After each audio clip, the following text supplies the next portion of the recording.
ici à l'Institut Pasteur et au Collège de France. Je suis médecin et microbiologiste. Et pour résumer très simplement la situation, le début de nos travaux en microbiologie a été de s'intéresser aux microbes pathogènes, c'est-à-dire ceux qui causent des maladies, en particulier les microbes qui envahissent l'intestin chez les enfants, qui causent la dysenterie. Mais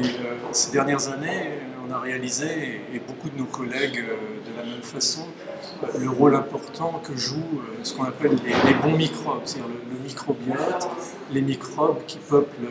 l'intestin et qui ont un rôle qui s'avère essentiel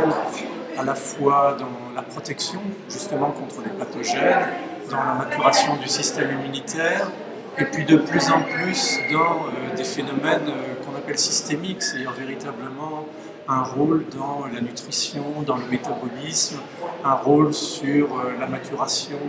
tardive du système nerveux central. Donc on est en train de réaliser, nous et les chercheurs travaillant dans ces domaines, qu'il existe une frontière, des frontières très passionnantes à cette symbiose homme-microbe qui touche à des éléments comme les neurosciences, comme nutrition, endocrinologie, métabolisme et autres domaines essentiels pour le développement de l'enfant, puis la santé de l'adulte. Ce qui nous intéresse en particulier, c'est la notion de dysbiose, c'est-à-dire le fait que, de par la vie moderne en particulier, la richesse et la diversité microbienne à laquelle étaient exposés nos aïeux est en train de se réduire,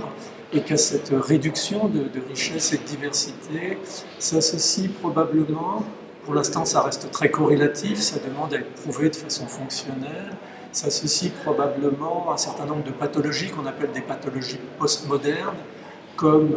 l'obésité, le diabète, en particulier de type 2, comme des maladies inflammatoires de l'intestin et éventuellement le cancer du côlon. Donc on est dans une nouvelle étape quelque part de la médecine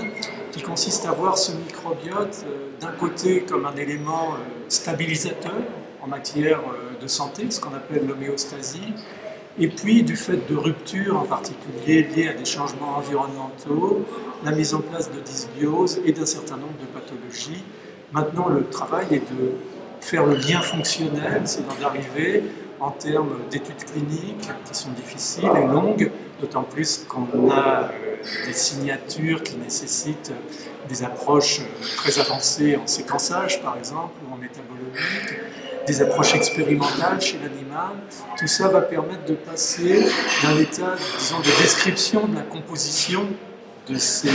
dysbioses à un état de preuve fonctionnelle de leur rôle en tant qu'agent intermédiaire entre ces microbes avec lesquels on vit depuis la nuit des temps et un certain nombre de pathologies qui sont des pathologies, encore une fois, postmodernes. On vit une époque d'épidémie de diabète, par exemple, et d'obésité. Il y a là quelque chose d'essentiel à étudier.